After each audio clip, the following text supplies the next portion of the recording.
Yine Allah'a nefi ödenen 360'a ziyarete gidecek deyip nefi yolun mübareken. Ben on bara geldim sonra. Sonra adam şeyle var yaptı. Var yap. Yani bu öyle bir şeyle. Allah canım yani nasip etsin. Bunu da kurtsa şoğlanım. Yolundan çıkıp öyünü yedirecek böyle şunla. Allah can. Dua dileyle kabul versin hem yani sağlık dileyim. Ne de. Ben hala.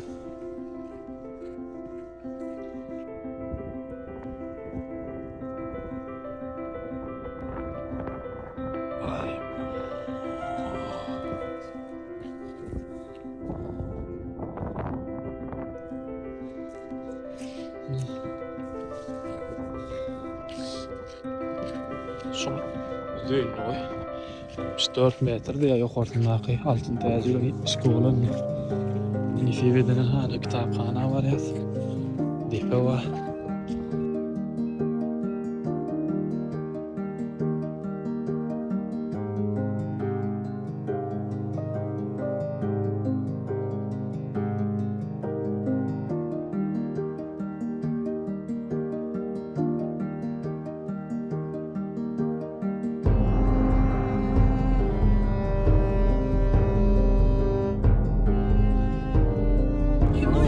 Öyle. Daha çok Paris'i. Ama